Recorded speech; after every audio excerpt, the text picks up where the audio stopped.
तो friends welcome to my YouTube channel C K education hub.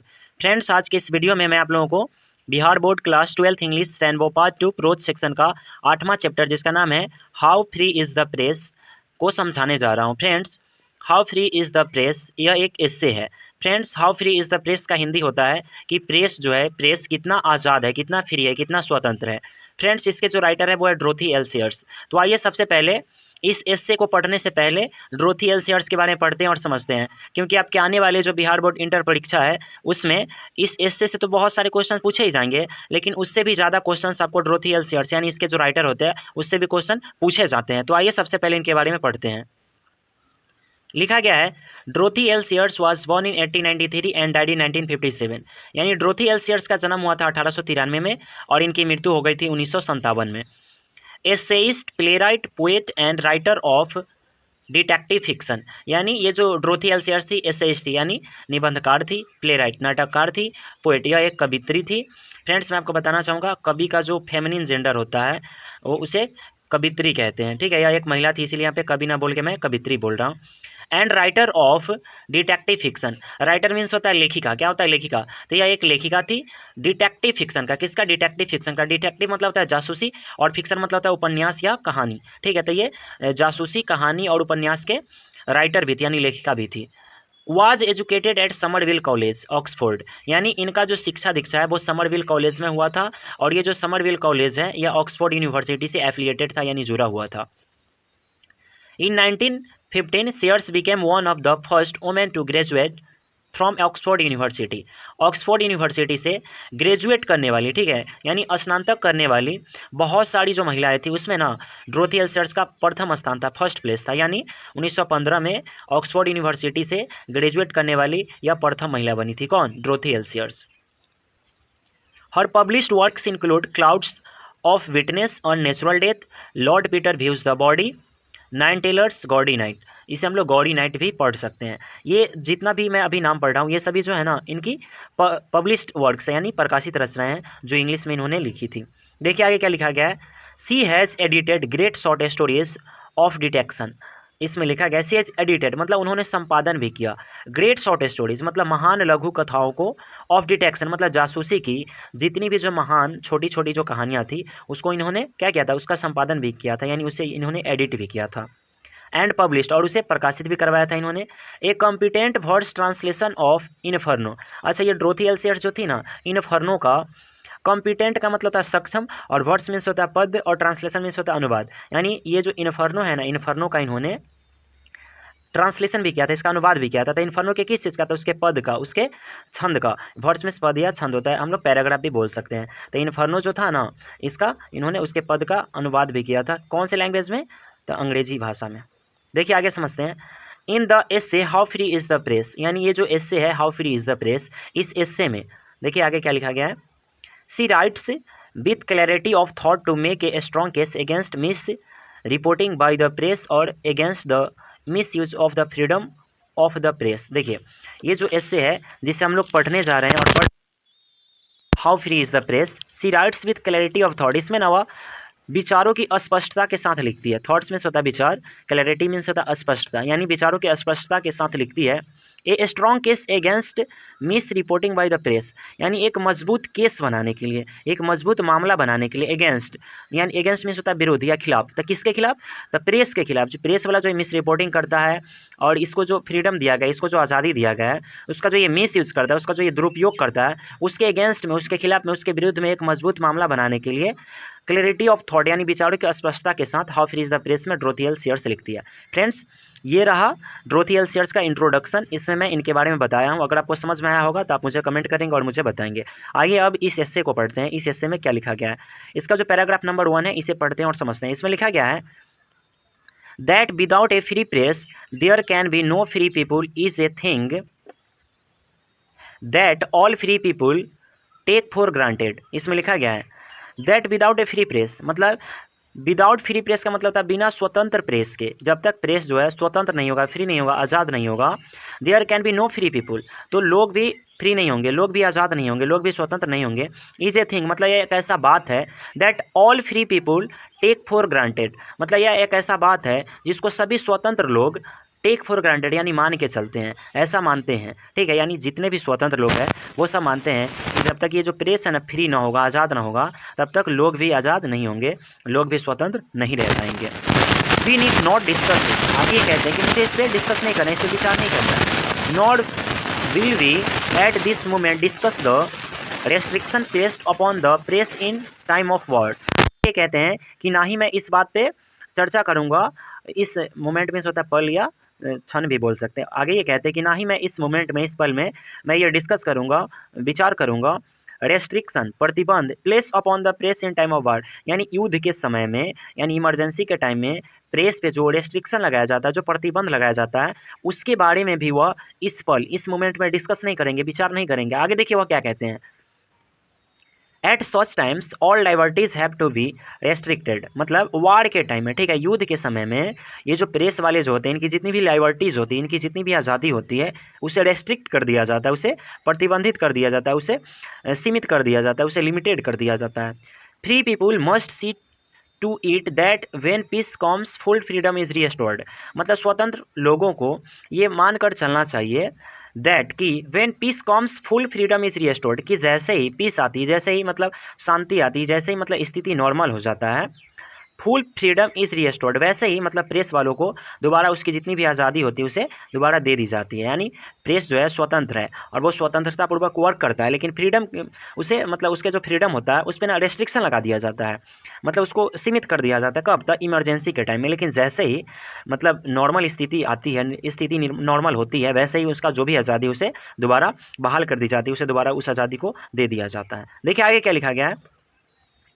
In the mean time, इसी बीच जब press पे restriction लगाया जाता है उसी बीच, इट में बी होलसम, ये मतलब यह अच्छा होगा कि, होलसम मीन्स होता है अच्छा होना, to consider what that freedom is and how far it is truly desirable. ये कहते हैं कि जब प्रेस पे रेस्ट्रिक्शन लगाया जाता है ना, उसी टाइम इस बात को सोचना बड़ा अच्छा होगा।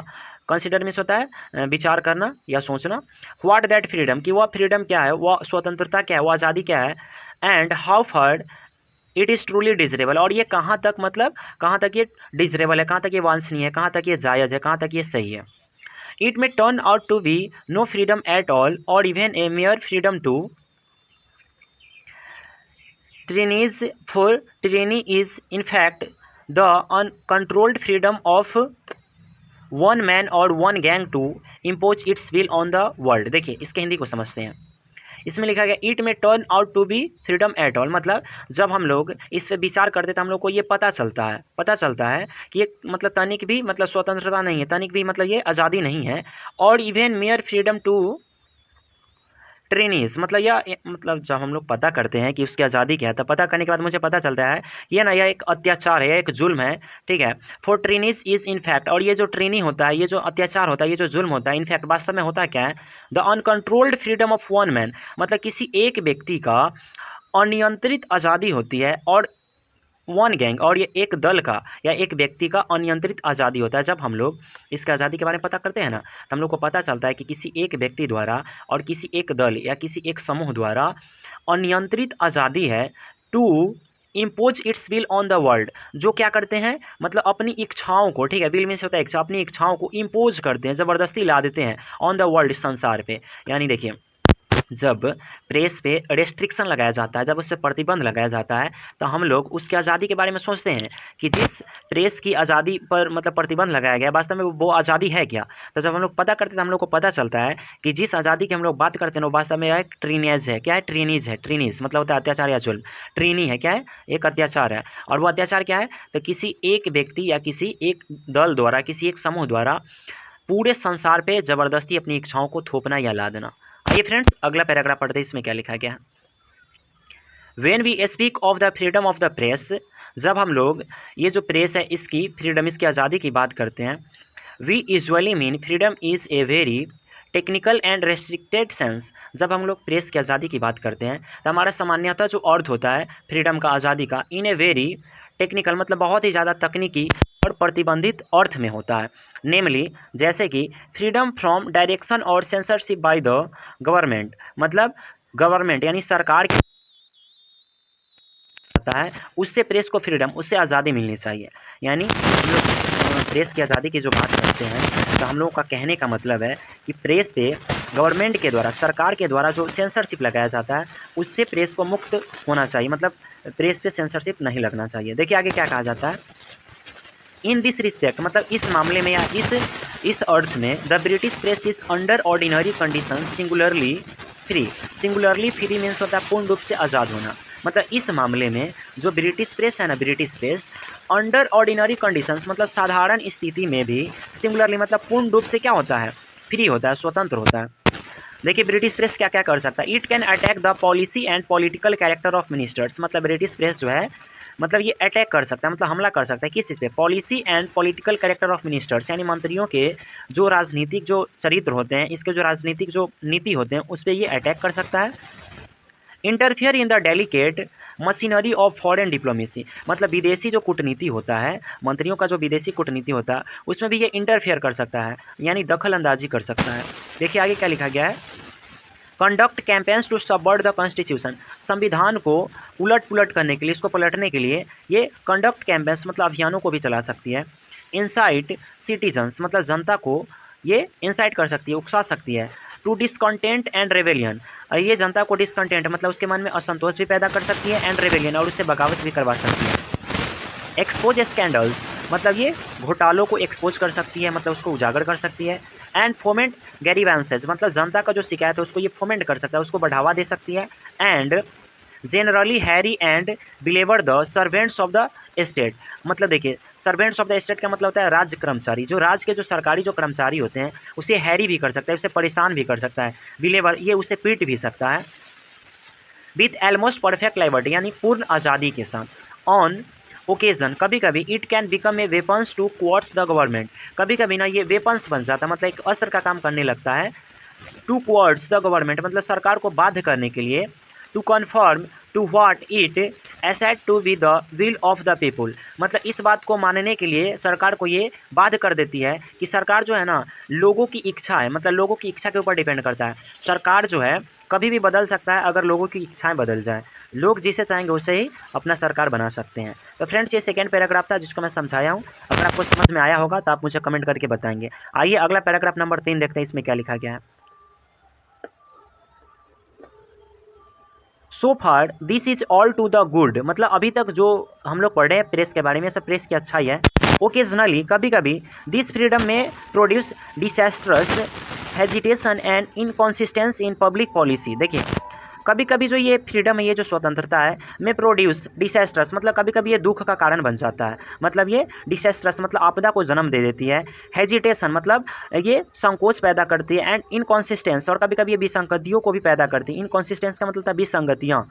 इन पब्लिक पॉलिसी मतलब जो सार्वजनिक जो नीति होती है, लोगों का जो नीति होता है, उसमें ना कभी कभी ये जो प्रेस का जो ये फ्रीडम है, आज़ादी है, मतलब कभी कभी दुख का कारण बनता है, मतलब कभी कभी ये दुख को जन्म देती है।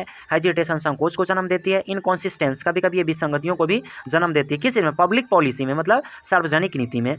और tend to hamper the swift executions of emergency measures. देखिए इमरजेंसी मेजर्स का मतलब होता है आपातकाल की जो स्थिति होती है, मतलब इमरजेंसी से बचने के जो उपाय होते हैं उसके स्विफ्ट एग्जीक्यूशन में, मतलब उसके मतलब तत्कालीन जो क्रियान्वयन होता है, मतलब तत्कालीन जो उससे बचने का जो तरीका होता है, बचने का जो उपाय होता है।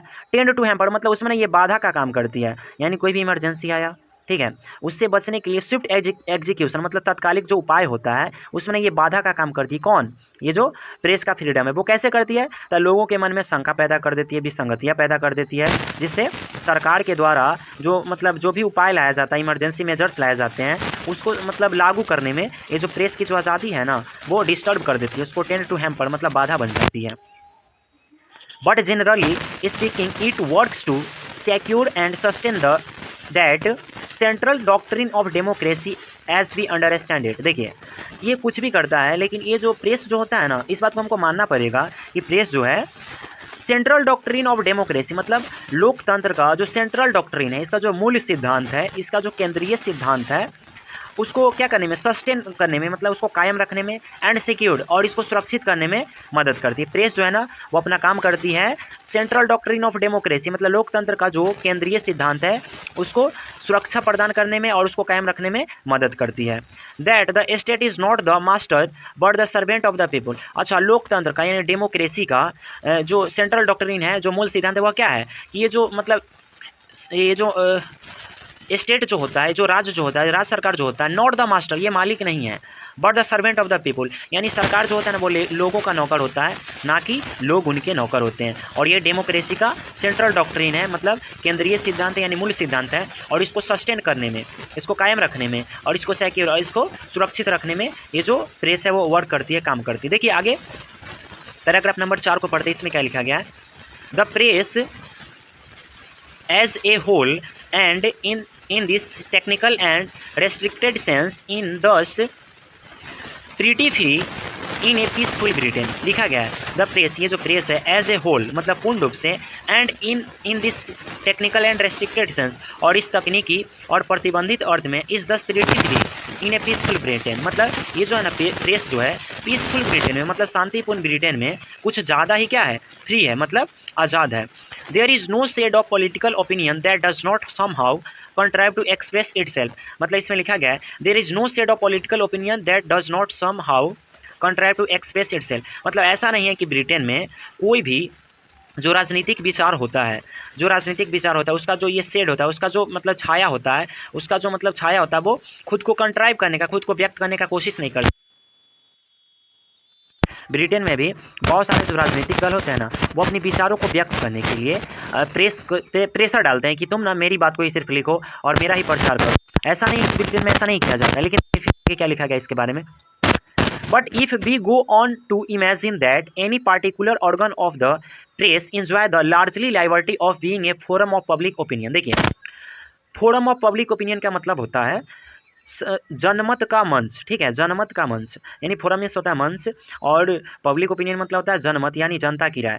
तो अगर हम ऐसा इमेजिन करते हैं, ऐसा अगर हम सोचते हैं कि any particular organ of the press, मतलब किसी भी, मतलब कोई भी प्रेस जो होता है, कोई भी खास जो प्रेस होता है उसको ना जनता का विचार यानी जनमत का विचार होने का, जनमत का मंच होने का सबसे ज़्यादा आज़ादी प्राप्त है, तो ये बात गलत है। मैं दोबारा इस बात को बोल रहा हूँ, अगर हम लोग ऐसा इमेजिन करते हैं कि कोई भी प्रेस वाला जनमत को बहुत ही मतलब पूरी आज़ादी के साथ व्यक्त करता है, चाहे बताता है, जनता के विचार को पूरी आज़ादी के साथ व्यक्त करता है, तो हमारा जो ये मानना है ना ये बिल्कुल गलत है। यानी ये जनमत को पूरे अच्छे तरीके से व्यक्त नहीं करता है और जनता की राय को पूरे तरीके से ही बताता नहीं है, कोई भी प्रेस वाला हो पूरी आज़ादी के साथ नहीं है।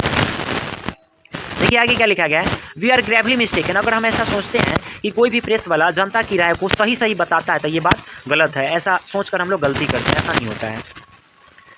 Every newspaper is shackled to its own set of overlords, मतलब प्रत्येक जो न्यूज़पेपर वाला होता है, प्रत्येक जो अखबार वाला होता है ना, इज शैकल्ड मतलब वो बंधा हुआ होता है to its own set of overlords, मतलब इसके जो ओवरलॉर्ड्स होते हैं, इसके जो मालिक होते हैं, इसको जो ऑनर होते हैं, इनके बहुत सारे सेट, मतलब इसके अपने कुछ नियम्स होते हैं, और उसी नियम से ना ये सभी न्यूज़पेपर्स वाले शैकल्ड रहते हैं, मतलब बंधे हुए रहते हैं। एंड इन इट्स टर्न, और बदले में ये क्या करते हैं, लाइक द अनमर्सीफुल सर्वेंट, मतलब एक निर्दयी नौकर की तरह, exercise a powerful bondage upon its readers and on the public generally, मतलब देखिए ये जो न्यूज़पेपर वाले होते हैं ना वे अपने मालिक के अंडर में काम करते हैं, उसके नियमों से बंधे रहते हैं, और बदले में ये क्या करते हैं कि निर्दयी नौकर की तरह जनता पर, ठीक है, किस पे, जनता पर और अपने पाठकों पर क्या करते हैं, एक्सरसाइज ए पावरफुल बॉन्डेज, मतलब अपने जो शक्तिशाली जो इनका बॉन्डेज होता है, इनका शक्तिशाली जो मतलब पावर होता है, जो मतलब उसका ये यूज करते हैं और सही बात को जनता को जानने नहीं देते हैं। देखिए इसके जो मालिक होते हैं तो ये बताते हैं कि कौन सा खबर आपको जानना है, कौन सा खबर आपको पेपर में छापना है, वही खबर ये छापता है, ठीक है। और ये एक निर्दयी नौकर की तरह ये गलत खबर छापता है, और उसको ये जो रीडर्स होते हैं, जो पाठक होते हैं और जो जनता होती है उसको पढ़ती है और उसकी जानकारी हासिल करती है, और यह एक निर्दयी नौकर की तरह अपने पावर का यूज करके रीडर से, पाठकों से और अपने ये जो जनता होते हैं उनसे ज़बरदस्ती अपनी बात को मनवाता है और ज़बरदस्ती गलत खबर छापता है, और उसे लोग पढ़ते हैं और समझते हैं। मतलब ज़्यादा मतलब गलत खबर भी नहीं होता, जैसे जहाँ पे 50 लोगों का मौत हुआ है वहाँ पे वो 20 बताएगा, अगर उसका मालिक बोलेगा तो 100 बता देगा, ऐसा करता है। तो इस तरह से मतलब जो पाठक होते हैं, जो पेपर पढ़ने वाले जो रीडर्स होते हैं और जो जनता होता है उस पर ये अपना पावरफुल मतलब बॉन्डेज का यूज करता है, शक्तिशाली जो इसका जो पावर है उसका वो यूज करता है। देखिए आगे क्या लिखा गया है, Indeed, we may say that the heaviest restriction upon the freedom of public opinion is not the official censorship of the press।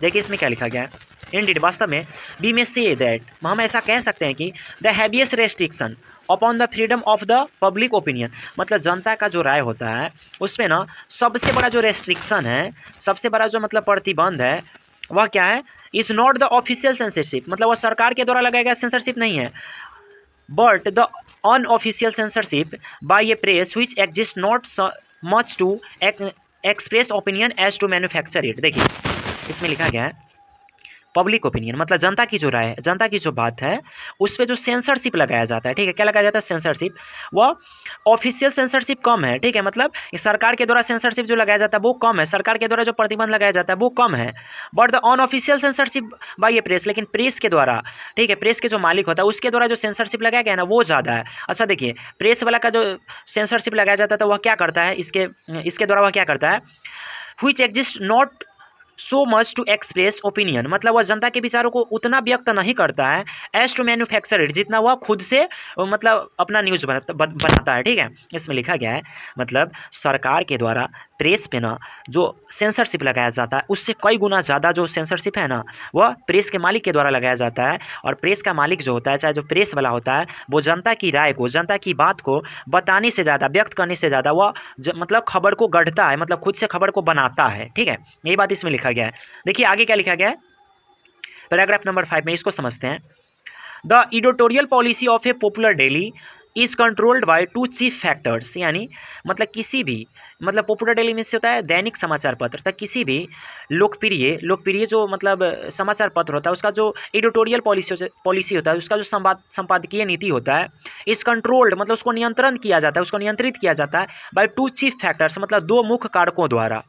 The first is the interest of the advertisers from whom it gets the money, which able to keep up it's large circulations. Large circulations का मतलब होता है व्यापक विस्तार, या इसको ना मतलब बहुत ज़्यादा मतलब दूर दूर तक फैला हुआ भी कह सकते हैं। न्यूज़पेपर जो दूर दूर तक मतलब बिकता है ना उसे हम लोग व्यापक विस्तार भी बोल सकते हैं, ठीक है, और दूर दूर तक मतलब इसका जो समाचार पत्र बिकता है, इसका जो सेल होता है उसे भी हम लार्ज सर्कुलेशंस भी कह सकते हैं। तो इसका जो लार्ज सर्कुलेशंस है, इसका जो व्यापक जो सेल है उसको बनाए रखने के लिए इसको जो मनी आता है, इसको जो पैसा आता है वह कहाँ से आता है, एडवर्टाइजर्स के द्वारा, विज्ञापन दाता के द्वारा। विज्ञापन दाता कौन होता है, जो पेपर में जो प्रचार जो छपवाता है, जो विज्ञापन छपवाता है ना उसे एडवर्टाइजर्स बोलते हैं।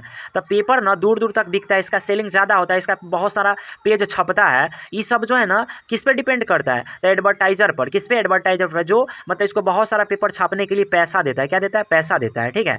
तो ये जो एडवर्टाइजर होता है ना वही इसका जो एडिटोरियल पॉलिसी होता है ना उसको कंट्रोल करता है, उसको नियंत्रण करता है, मतलब कौन सा ऐड पेपर में देना है, कौन सा ऐड पेपर में छापना है, ठीक है, और कौन सा ऐड पेपर में नहीं छापना है, इस बात को कंट्रोल कौन करता है, तो इस बात को कंट्रोल करने वाला एडवर्टाइजर होता है, मतलब विज्ञापन दाता होता है, ठीक है, जो अपना प्रचार छपवाता है। क्योंकि अपना प्रचार छपवाने के लिए पेपर वाले को ना, प्रेस वाले को ये पैसा देता है। क्या देता है, पैसा देता है। उसी के पैसा पर ना इसका जो लार्ज सर्कुलेशंस है, जो दूर दूर तक मतलब रोज़ ज़्यादा पेपर छपता है, दूर दूर तक जो बिकता है, इस स्थिति को बनाए रखने में एडवर्टाइजर के द्वारा जो पैसा दिया जाता है ना उसी से इसको हेल्प मिलता है, प्रेस वाला को। देखिए आगे क्या लिखा गया है, no widely circulated newspaper. Widely circulated newspaper का मतलब होता है दूर दूर तक फैला हुआ समाचार पत्र। Dear support a public policy, मतलब किसी भी जनता का जो कोई भी नीति होता है उसको हिम्मत मतलब सपोर्ट करने का ये हिम्मत नहीं करती है। देखिए how ever much in the national interest. देखिए कोई भी जो दूर दूर तक फैला हुआ समाचार पत्र है, जो बहुत ही ज़्यादा फेमस समाचार पत्र है, वह जो है ना किसी भी पब्लिक पॉलिसी मतलब किसी भी मतलब जनता का जो नीति है, जनता का जो विचार है, how ever much in the national interest, मतलब कितना भी वो राष्ट्रहित की बात क्यों ना हो, उसको मतलब सपोर्ट करने का हिम्मत नहीं करती है। That might conflict with the vested interest. Vested interest का मतलब होता है निहित स्वार्थ ऑफ इट्स एडवर्टाइजर। देखिए कोई भी न्यूज़ है ना वह हिम्मत नहीं करता क्या करने का, तो जैसे में उसका जो एडवर्टाइजर, उसका जो विज्ञापन दाता है, ठीक है, और इसका जो ऐड है, ठीक है, इसका जो वेस्टेड इंटरेस्ट है, इसका जो निहित स्वार्थ है, इसके निहित स्वार्थ से अगर कोई भी बात अगर मैच नहीं करता है, कॉन्फ्लिक्ट करता है, उससे मैच नहीं करता है, तो भले ही वो बात कितना भी राष्ट्रहित का क्यों ना हो, जनता के हित का क्यों ना हो, लेकिन उस बात को न्यूज़पेपर वाला सपोर्ट नहीं करेगा, उसका साथ नहीं देगा।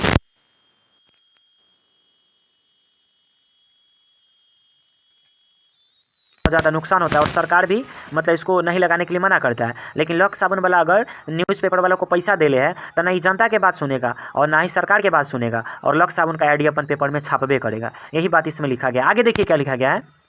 Thus, any proposal to control the marketing of branded goods। देखिए मार्केटिंग ऑफ ब्रांडेड गुड्स का मतलब क्या होता है, मतलब कोई भी ब्रांड का जो सामान होता है उसको कंट्रोल करने के लिए कोई भी प्रपोजल अगर लाया जाता है, कोई भी अगर प्रपोजल अगर कोई भी मतलब ऐसा मतलब विचार होता है जिसको लाया जाता है, कोई भी प्रस्ताव होता है जिसको लाया जाता है। देखिए आगे ये क्या करता है, विल बी वायलेंटली अपोज, मतलब इसका ना ये बलपूर्वक क्या करता है, उसका ये विरोध करता है on the loftiest hygienic grounds, मतलब उच्च स्वास्थ्य कानूनों का हवाला देते हुए ये लोग जो है ना उसका क्या करते हैं, विरोध करते हैं बाय द पेपर के द्वारा, यानी प्रेस वाले ना उसका विरोध करते हैं that carry the branded advertising. देखिए इसमें लिखा गया है पेपर वाला, वैसा पेपर वाला जो मतलब उस ब्रांड के सामान को प्रचार करता है, ठीक है, जिस ब्रांड पे सरकार जो है रोक लगा रहा है, सरकार रोक लगा रहा है, ठीक है, तो उसका ना ये विरोध करता है। मैं दोबारा इस बात को समझा दे रहा हूँ। सरकार ना कोई ऐसा सामान है, कोई ऐसा वस्तु है जिस पे ना वो रोक लगाना चाहता है, ठीक है, कि आप इसे नहीं खरीदे, मार्केट में इस सामान को नहीं लाना चाहिए। लेकिन उसी सामान के ऐड अगर कोई पेपर में छपल है तो वो पेपर वाला जो है ना उस सामान के बिक्री के लिए सरकार के अगेंस्ट में चल जाएगा, ठीक है, सरकार के अगेंस्ट में चल जाएगा और सरकार का विरोध करेगा। वही बात इसमें लिखा हुआ है, क्योंकि एडवर्टाइजर ना उसको उस सामान के प्रचार के लिए बहुत सारा पैसा दे रखा होता है। देखिए आगे क्या लिखा गया है।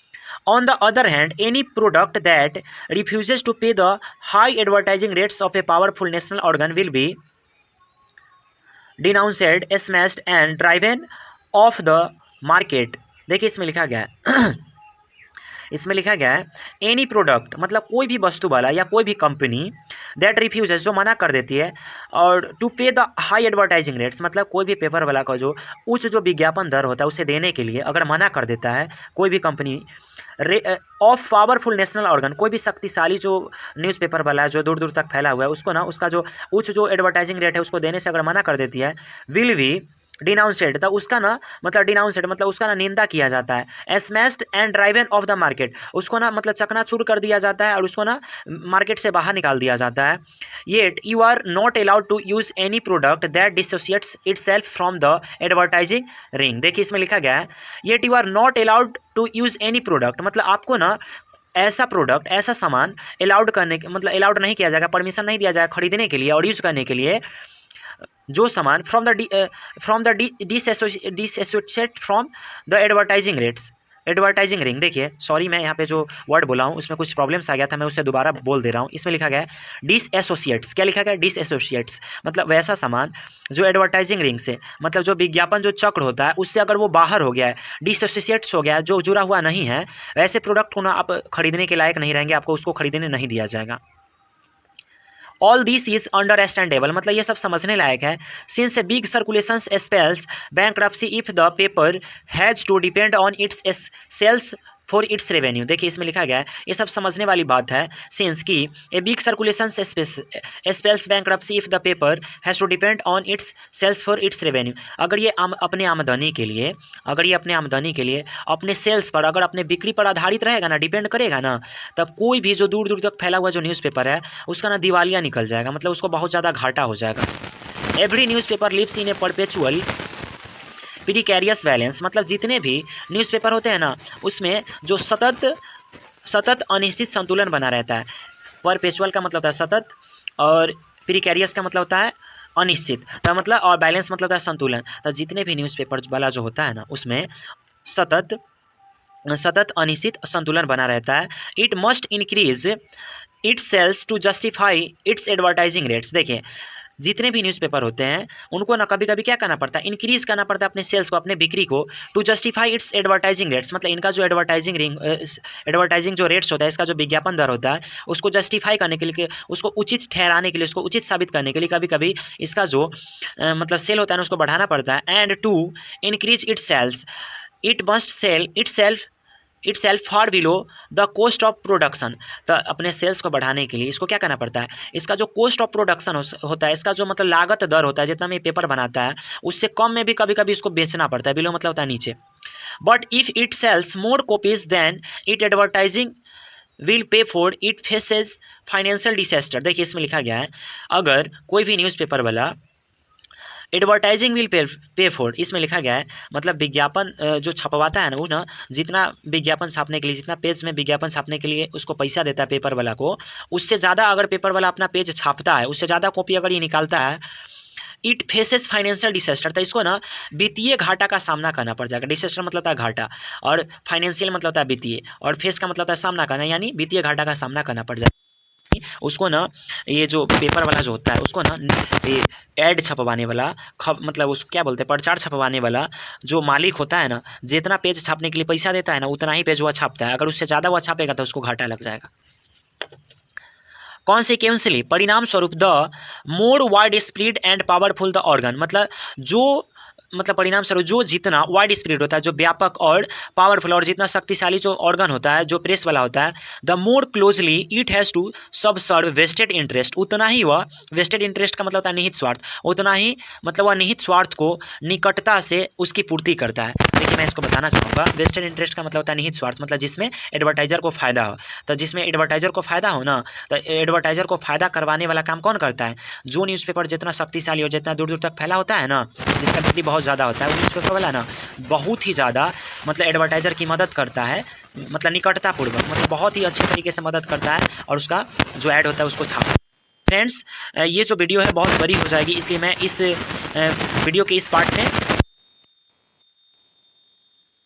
के साथ ही ड्रोथी एल्सर्स के बारे में भी बताया हूं। अगर आपको ये मेरी वीडियो अच्छी लगी होगी, मेरे द्वारा दी गई जानकारी आपको समझ में आई होगी, तो आप मेरे इस वीडियो को लाइक करेंगे, कमेंट भी करेंगे, और अपने दोस्तों के साथ इस वीडियो को शेयर भी करेंगे, और मेरे चैनल सीके एजुकेशन आपको सब्सक्राइब भी करेंगे।